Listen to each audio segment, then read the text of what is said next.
So hello cosmic army, welcome back to another video पुलत्रिक cosmic. मैं हूं तुषार और आपका स्वागत है कॉस्मिक बैटल रॉयल के एक और एपिसोड में। काफ़ी टाइम हो गया कि नई और अच्छी रिकॉर्डिंग नहीं किया मैं, तो आज उतर चुका हूं एक और स्पेसिफिक बैटल वीडियो के साथ। तो ये बैटल वीडियो होने वाला है दो अलग अलग यूनिवर्सेस के एक अलग अलग अल्टरनेटिव फॉर्म्स के साथ।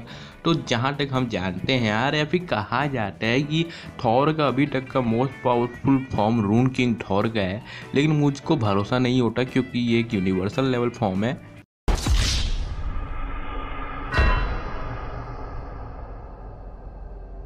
सच्चाई यही है कि ये मर चुका है एक तरह से, और इसकी की सारी पावर्स यूनिवर्स में मिल करके ख़त्म हो चुकी है। अब इसके बाद एक नॉर्मल थॉर बन जाता है। छोड़ो यार, सीधे मेन पॉइंट पर उतरते हैं। Rune king Thor versus wonder woman witching hour के बैटल हम कराने वाले हैं। और वंडर वुमन विचिंग हावर के बारे में तो अगर आप जानते नहीं हो तो मैं तो पूरी कॉमिक कवर करके रखा हूँ, आप जा करके देख सकते हो उसको। लिंक डिस्क्रिप्शन में मिल जाएगा और आई कार्ड में भी मिल जाएगा। अगर हम बात करें हमारे प्यारे रून किंग थॉर की पावर्स एंड एबिलिटीज और ओरिजिन की, तो एक शॉर्ट ओरिजिन देख लेते हैं। थॉर की टॉप ओरिजिन जानते ही होगे, अपने ओडिन चचा का बेटा है ये, और आगे चल करके गॉड ऑफ थंडर बन जाता है। पैदाइशी है पावर। उसके बाद जब रैग्नारोक का समय आ जाता है और लोकी अपनी हरामियत से बाज नहीं आ रहा होता है, तब ये अपने बाप के रास्ते पर चलने का फैसला करता है। और इसी कारण से इसने उन सभी कांड को किया जो कांड ओडिन चचा ने किए थे, और इसके बाद इसको परम ज्ञान की प्राप्ति हुई, जिससे यहाँ पर रून मैजिक कहा जा रहा है। और रून मैजिक को प्राप्त करने के लिए ओडिन फोर्स ने इसे तरीके से गाइड किया है। रून मैजिक की प्राप्ति के बाद थॉर बहुत ही ज़्यादा शक्तिशाली हो गया था। इसी कारण से इसने अपने सभी दुश्मनों को लिपटाना शुरू कर दिया। सबसे पहले इसने लोकी को मार करके भी अजीवित रखा, उसके हेड को उसके शरीर से अलग करके अपने हाथ में पकड़ा। उसके बाद अपना म्योनीर को वापस लाया। इसके बाद इसने हमारे प्यारे मैनगॉग को रियलिटी से इरेज कर दिया। बेटा रेबिल्स को बीच में पड़ने से बचाने के लिए यूनिवर्स के दूसरे कोने में टेलीपोर्ट कर दिया। और इसके बाद ये सीधा चला गया सेलेस्टियल्स के पास, जो कि एक तरह के एस्गार्डियन गॉड्स के गॉड्स होते थे जो रैग्नारॉक साइकिल को चलाते थे। और वहाँ पर जाकर के एक स्पेसिफिक पिन जैसा कुछ था, उस पिन को तोड़ करके इसने रैग्नारॉक साइकिल का एंड कर दिया। रून किंग थॉर की पावर्स एंड एबिलिटीज की अगर हम बात करें तो infinite amount of power process करने वाला rune king Thor Odin force, rune magic, reality warping, mid tier, universal manipulation, cosmic energy manipulation, sub atomic matter manipulation जैसी कई सारी और भी पावर्स रखता है। और नॉर्मल थॉर की अगर हम बात करें तो warrior madness, God blast, all Thor, transformation, earth control, mastery and combat, 9 omnipotent जैसी भी स्पेसिफिक पावर्स को ये रखता था और रखता है भी। ये तो बात होगी रून किंग थॉर की पावर्स एंड एबिलिटीज, ऑरिजिन और साथ ही में इसकी कुछ स्पेसिफिक चीज़ों के बारे में। तो अगर अब हम बात करें हमारे वंडर वुमन विचिंग हावर फॉर्म के बारे में, तो ये अभी तक का वंडर वुमन का मोस्ट पावरफुल फॉर्म कहा जाता है, और सच में ये है भी। इसमें ये इन्फिनाइट लेवल ऑफ मैजिक को प्रोसेस करती है, गॉड ऑफ मैजिक कहलाती है। ये डेमी गॉड वगैरह की बात नहीं है, ये ट्रू गॉड बन जाती है मैजिक की, और मोस्ट पावरफुल कैरेक्टर बन जाती है मैजिशियंस में। अगर हम वंडर वुमन विचिंग हावर के ओरिजिन की बात करें तो इसकी ओरिजिन स्टार्ट होती है डायना से। जब वो छोटी बच्ची होती है तो हिताची नाम की गॉड ऑफ मैजिक जो पहले थी, वो इसे विच मार्क करती है, और इसके साथ साथ और 4 लड़कियों को भी ये विच मार्क करती है।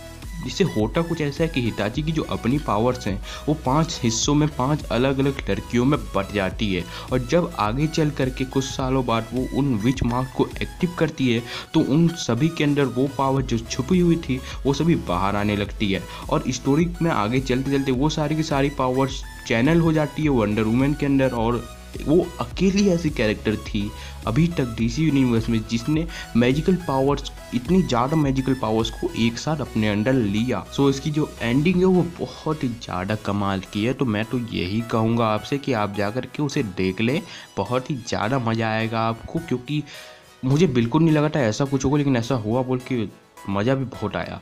ये तो हो गई इसकी ओरिजिन की बात। अब अगर हम बात करें कि इसके पास किस तरह की पावर्स होती, तो इसके पास डार्क और स्टार्टिंग में नॉर्मल डिवाइन मैजिक को भी मैनिपुलेट करने की, और उसे हाईली टायर लेवल में उसे यूज़ करने की पावर्स होती है। हर प्रकार के स्पेस का भी ये यूज़ कर सकती है, और इसी के साथ इसकी स्ट्रेंथ लेवल इतनी ज़्यादा बढ़ जाती है कि आप सीधा इसे एक मल्टीवर्सल लेवल कैरेक्टर भी कह सकते हैं। पर दरअसल ये होने के लिए एक यूनिवर्सल कैरेक्टर है, मैं आपको डायरेक्टली बता देता हूँ, क्योंकि ये सिर्फ और सिर्फ एक पर्टिकुलर यूनिवर्स के टाइमलाइन में ही एग्जिस्ट करती है। और अगर जानते होगे आप तो मेरे हिसाब से अगर आप मेरी पुरानी वीडियो देखे होगे phoenix king Thor versus wonder woman witching hour की, तो उसमें मैं वंडर वुमन विचिंग हावर के सारे पावर्स एंड एबिलिटीज़ के बारे में बात किया हूँ कि वो कितने सारे हैं। तो मैं उनको यहाँ पर फिर से नहीं बता सकता क्योंकि बहुत सारे हैं वो। तो एक्यूरेट बोल दिया जाए कि कौन जीतेगा तो ये बैट। अब ऐसा भी नहीं है कि ये कैरेक्टर बहुत ही ज़्यादा पावरफुल है, ये eternity, infinity, living tribunal, one ever wall जैसे कैरेक्टर से नीचे ही आता है। यहाँ पर ये कैरेक्टर हमारे प्यारे यूनिवर्सल लेवल कैटेगरी में एग्जिस्ट करता है क्योंकि इटर्निटी खुद एक यूनिवर्स है। और वहीं अगर हम बात करें वंडर वुमन विचिंग हावर की तो अभी तक हमको कोई भी इसकी वीकनेस नहीं दिखाई गई है। इतना तो तय है कि ये एक मल्टीवर्सल लेवल कैरेक्टर से नीचे ही आती है क्योंकि इसके जो पावर्स हैं वो सिंपली ऐसे हैं कि वो यूनिवर्स को पूरी तरीके से मैनिपुलेट कर सकते हैं। और जहाँ तक मैं बोलूँ यार, मुझे तो यही लगता है कि बैटल बहुत ही हाई लेवल में चलेगा क्योंकि दोनों के दोनों कैरेक्टर कभी हार मानने वालों में से नहीं है। थोर हार मान भी जाए लेकिन उसकी वॉरियर मैडनेस के कारण वो आ जाएगा और लड़ता रहेगा। और यही कमाल की बात वंडर वुमन के साथ भी होती है। लेकिन इस बार सच में उसके पास इतनी ज़्यादा पावर है कि वो रूड मैजिक को भी मैनिपुलेट कर सकती है और डार्क मैजिक को भी मैनिपुलेट कर सकती है, जिसका एक्सिस हमारे प्यारे रोन किंग थॉर के पास नहीं है इस बार। सो मेरा ओपिनियन तो यही होगा कि इस कॉस्मिक बैटल रॉयल का विनर हमारी प्यारी क्रश वंडर वुमन का विचिंग हावर फॉर्म होगा जो कि एक गॉडेस ऑफ मैजिक है। ओके, सो अब कुछ थॉर फैंस को बहुत बड़ा सदमा लगा होगा क्योंकि रोन किंग थॉर जैसा एक पावरफुल फॉर्म वंडर वुमन से कैसे हार गया। तो सिंपल सी बात है, डीसी अपने ओवर पावर्ड कैरेक्टर्स को और भी ज़्यादा ओवर पावर्ड करा सकता है और ये अभी तक का सेकेंड मोस्ट पावरफुल वर्जन है। एक और वर्जन है उसके साथ भिड़ाया तो थॉर का नुन्नू तक नहीं बचेगा। शायद ही थोड़ा ज़्यादा हो गया, पर एनीवे अब मैं मिलता हूँ आपको नेक्स्ट वीडियो में। ये वीडियो आपको कैसा लगा मुझे बता देना। मानता हूँ कुछ बंदों की जल गई होगी कि थॉर कैसे हार गए यार, लेकिन यार मान लो कभी कभी मानने में कोई बुराई नहीं होती है। वैसे भी हर एक कॉल बैटल वीडियो एक व्हाट इफ का एजेंडा होता है। यहाँ पर सिर्फ आप ये सोच सकते हो कि क्या हो सकता है। तो ये मेरा ओपिनियन था, आप अपना ओपिनियन कमेंट सेक्शन में बता सकते हो। तो तब तक के लिए चैनल को सब्सक्राइब कर देना और चैनल को सब्सक्राइब करते ही बन जाओगे एक आर्मी का पार्ट, जिसको मैं कहता हूँ कॉस्मिक आर्मी। तो बन जाओ मेरी आर्मी का part because you are cosmic super hero. हम इन्होंने वक्त बदल दिया, जज्बात बदल दिए, जिंदगी बदल दी। 119 पे इतनी अच्छी पार्टनरशिप चल रही थी। ओ भाई मारो मुझे, मारो मुझे, मारो नहीं, ये मजाक हो रहा है। एक सेकंड यार, मजाक हो रहा है। नहीं, ये हम यहाँ पे क्या करने आए हैं? मेरी बात, हम यहाँ पे क्या कर रहे हैं? हम इनको सपोर्ट करने आते हैं। फ्रांस का हमारे यहाँ ऐसा ही होता है।